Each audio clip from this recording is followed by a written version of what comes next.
You're watching Tag TV.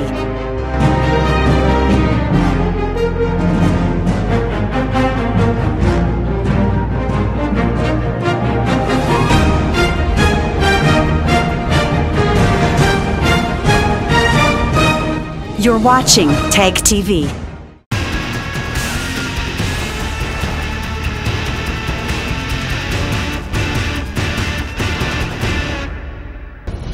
India hopes Pakistan under Imran Khan will work to make South Asia terror-free. National Investigation Agency arrests Hizbul Mujahideen chief Salahuddin's son in foreign funding case. Indian security forces foil plans of Pakistan-backed terrorists.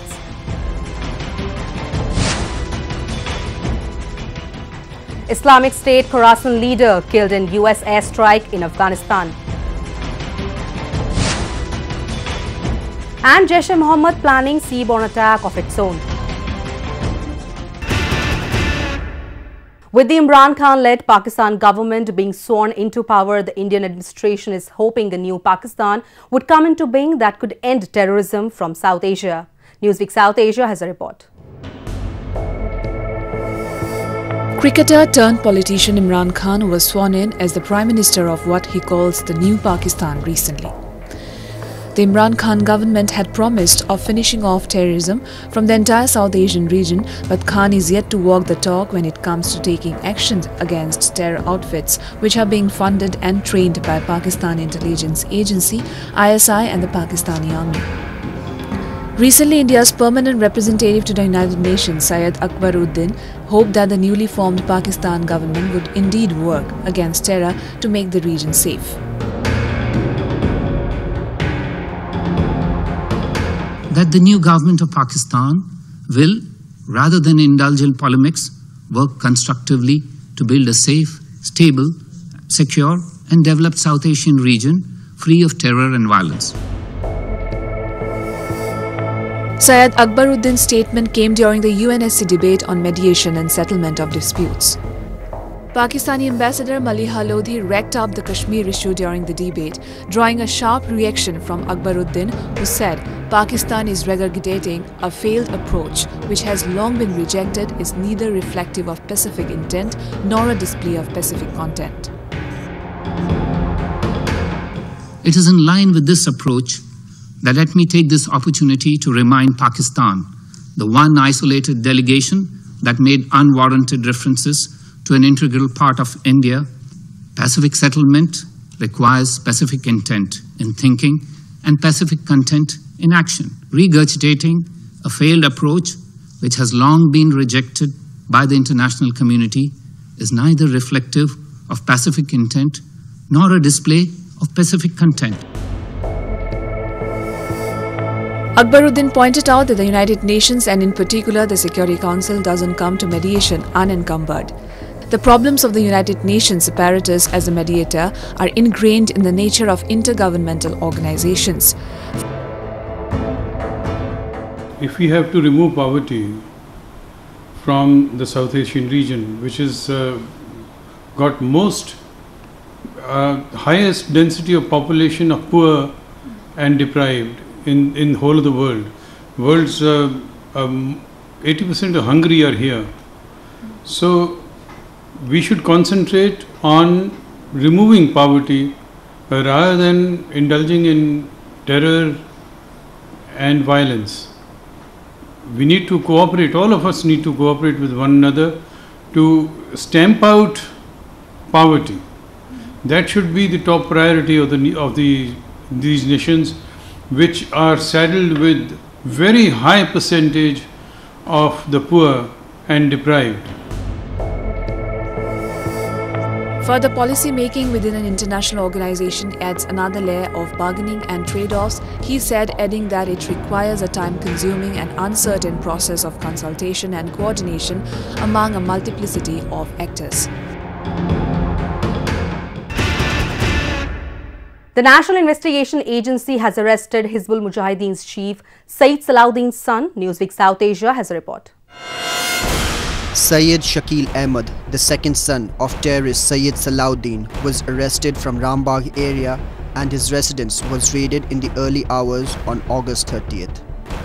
The NIA has been investigating the alleged foreign fundings to separatist and terrorist groups in Jammu and Kashmir.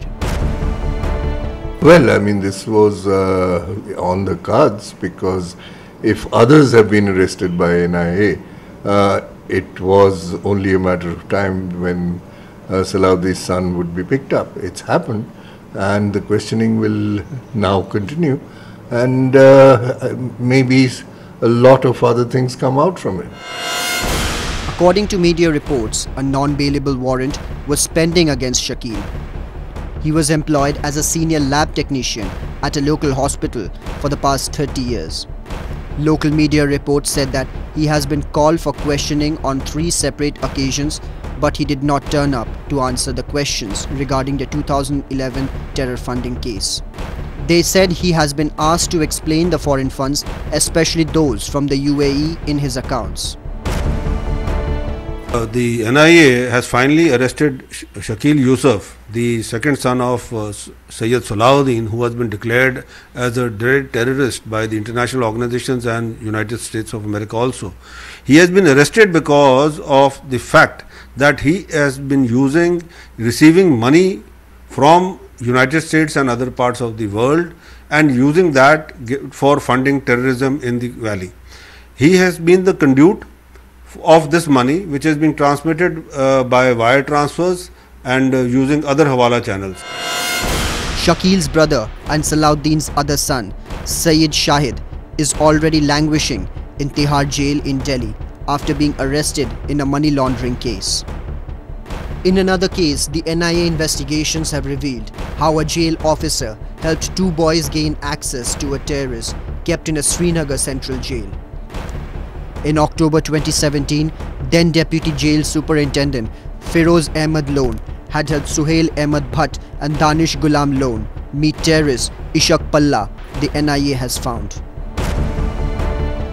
There are other 4 people also who have been charge-sheeted in this, out of which there are some are absconding. Mr. Bhatt is absconding along with others, and they have the red corner alert has been issued by the NIA, and shortly they will also be arrested. So getting hold of these people and getting the money trail and closing the money trail is very important to have a total closure of this funding of militancy in the valley. Suhail and Danish told the NIA they had gone to meet Palla after Naiko told them Palla could help them cross over to POK for arms training despite being in jail. According to reports, Suhail and Danish lived in Naiko's neighboring village. They told him about wanting to go to POK for arms training. Naiko directed them to Palla and told them to get in touch with him over BlackBerry Messenger. Ishaq Palla was hatching a conspiracy from inside the jail. In this conspiracy, he was actively assisted by Lone. The conspiracy meeting at the Central Prison was held on October 25, 2017, an NIA spokesperson said. Pakistan has trained terrorists on its soil to carry out attacks against India for years and also brainwashed youngsters to further the damage. However, many plans have been foiled due to the vigil presence of Indian security forces in the valley, and the soldiers stalled another attempt this week. Newsweek South Asia has a report. This week, 2 militants belonging to terror outfit Hizbul Mujahideen were gunned down in Anantnag district of the state. The terrorists were identified as Altaf Ahmad Dar, top HM commander, and Umar Rashid Wani. According to reports, the Central Reserve Police Force and other security forces received information about the presence of militants in Munwar village of the district. The area was cordoned off, an encounter began, and it ended with recovery of arms and ammunition from the slain terrorists. I wouldn't say the Hizbul was not that active in the valley of late. In fact, of late, I would say Hizbul was the one which has been suffering more casualties. Hizbul was the one perhaps a little more active.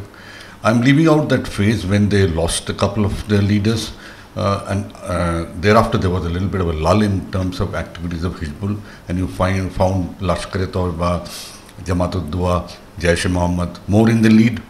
But again, Hizbul did come up gradually, and now you see more of casualties. On the other hand, in Kupwara, the security forces managed to arrest 4 brainwashed youngsters who were new recruits of the terror organization. The arrest came hours after the 4 posed with guns and posted their photos on social networking sites. The 4 were planning to cross the line of control into Pakistan-occupied Kashmir region to train themselves. The 4 arrested were Bashir Sheikh from Chotipora in Handwara, Danish Khazer Sheikh and Wasim Ahmed Khan of Chotipora Handwara, and Tahir Habib Bhatt of Khuru. According to the security forces, Al-Badr was the terror group that had recruited the 4. Dawn break of 26 August, security forces, while searching the hoax, overpowered and captured these newly joined terrorists with arms when they cried out. It has been learned that they had recently joined the ranks of Al-Badr Tanzim and were planning to exfiltrate to Pakistan-occupied Kashmir for training with 3 hardcore Al-Badr terrorists. Kashmir, often called heaven on earth, has been subjected to violence and bloodshed owing to Pakistan's attempt of creating a proxy war in the valley. Places like Baramulla, Shopian and capital Srinagar are places where terrorists from across the border carry out their malicious plans and also brainwash youngsters in the name of religion to carry out more such attacks. New Delhi accuses Islamabad of covertly supporting the long-running separatist insurgency and terrorism since 1989. The death of Islamic State Khorasan leader Abu Saad Irhabi in an airstrike is a big jolt to Pakistan-backed terrorism in Afghanistan. We have a report. A leader of the notorious Islamic State, Abu Saad Irhabi, was killed in an airstrike carried out by the Air Forces. The airstrike is said to have killed as many as 10 members of the Islamic State along with their leader, Abu Saad Irhabi, in an operation carried out in the eastern province of Nangarhar, which is very close to neighboring Pakistan. Irhabi is the 4th Afghan leader of the group to be killed in recent years. Other from the Afghan-Pakistan branch, including founding leader Hafiz Saeed Khan, a former Pakistani Taliban commander, and his deputies have been killed in Afghanistan, mostly in US drone attacks. Islamic State fighters are struggling to keep a foothold in the mountain districts of Nangarhar province, where they had set up a local branch of the Caliphate Khorasan. Over the past few years, the Islamic State militants had made significant progress in many parts of Afghanistan. It had become active in Helmand, Zabul, Farah, Logar and Nangarhar. These territories were used to expand their reign of terror in Afghanistan.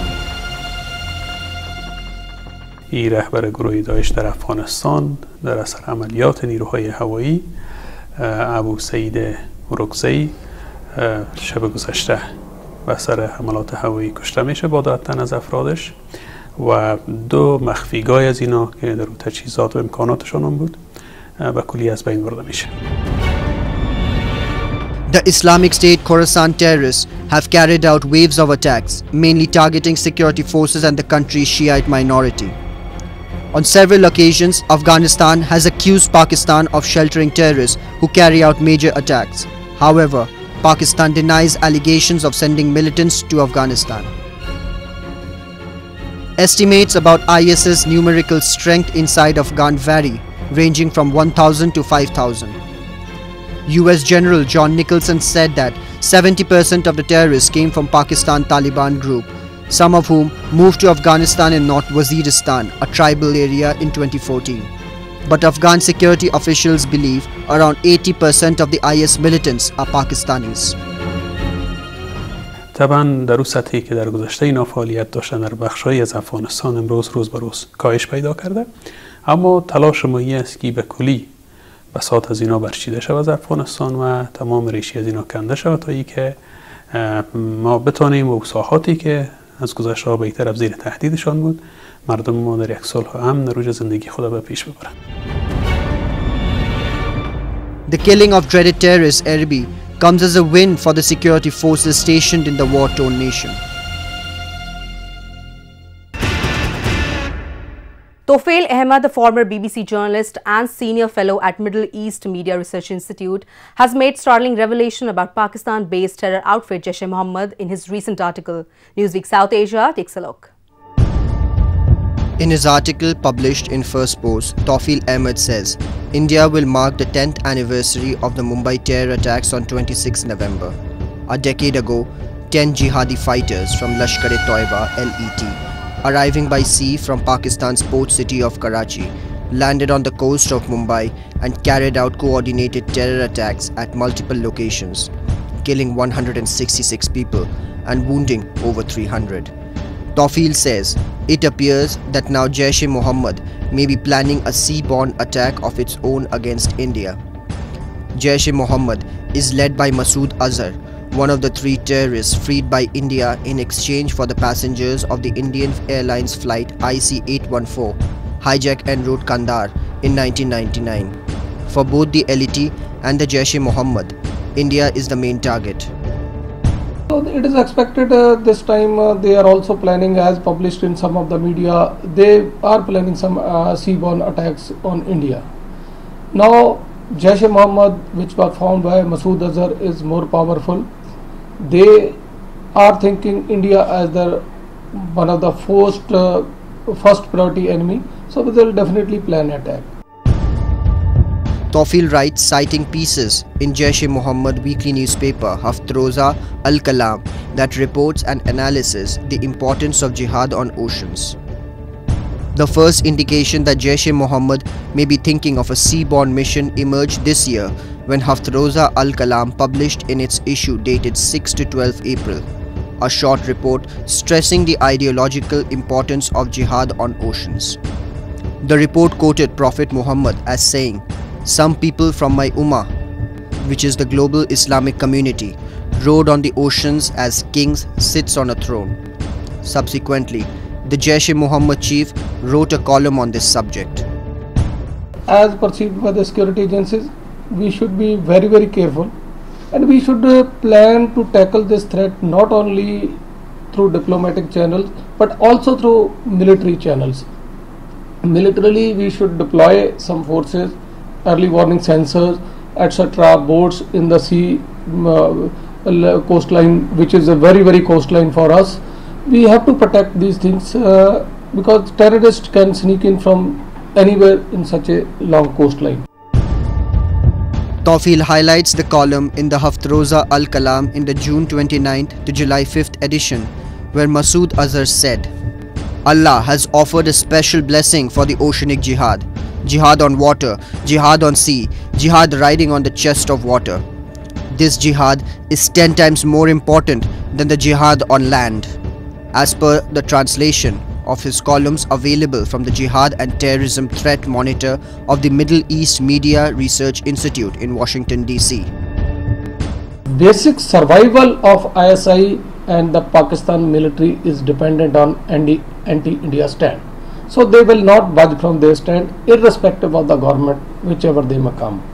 This time Imran Khan's government has come into power, and it is well known that they have supported this government. Even after not getting absolute majority, they have been installed as a government. So Imran Khan is in no position to control or change the agenda of ISI.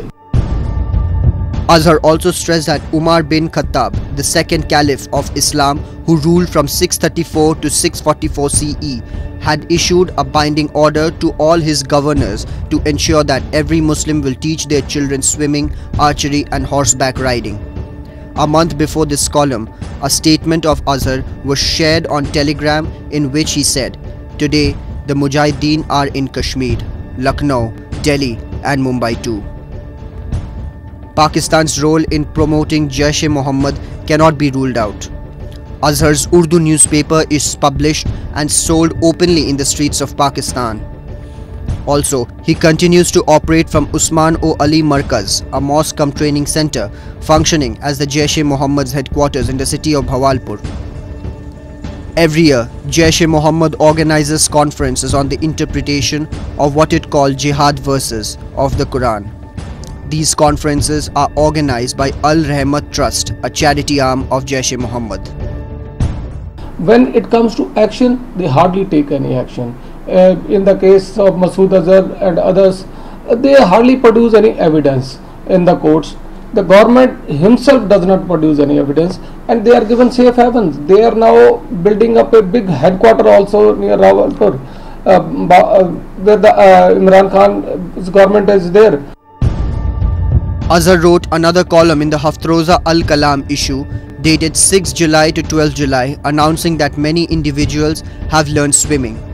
He said, "For the pleasure of Allah, we have started this campaign, and as per our resources, we have made some arrangements too. All praise be to Allah. Several individuals have learned how to swim."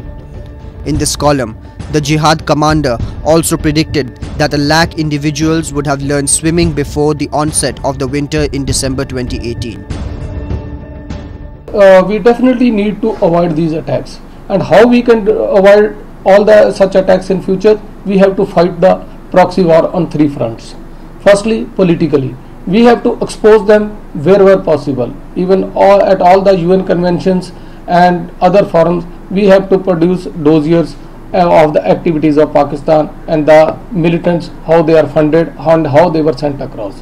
Secondly, on the military front, we have to put early warning sensor, be more vigilant on the border and pin them down whenever they enter, not only in the land front but also on the sea coastline, because we got a very, very long coastline which can be infiltrated from anyone.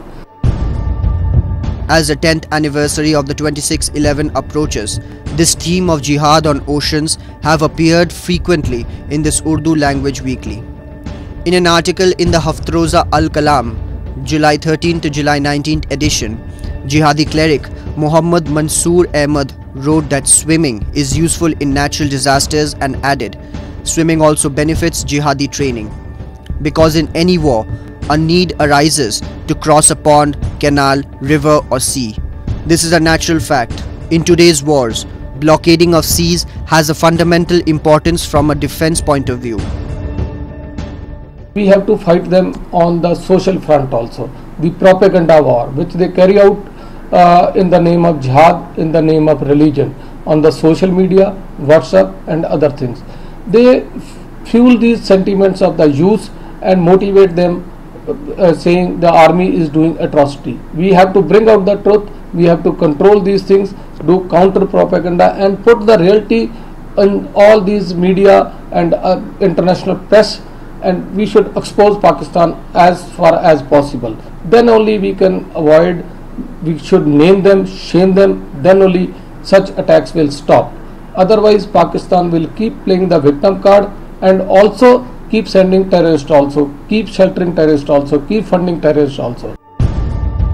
Pakistani Taliban commander Adnan Rashid, a former employee of Pakistani Air Force, revealed in 2013 interview that Jaish-e-Mohammed is a subunit of the ISI, stating that a unit called Idrat-ul-Pakistan was formed inside the Pakistan military to train the jihadis in the army, navy and air force. Rashid, who trained under the Jaish-e-Mohammed while serving in the Pakistan Air Force, said that he was told by his boss, "There is no difference between us and the Jaish-e-Mohammed. We are soldiers in uniform and they are soldiers without uniform," writes Tofel.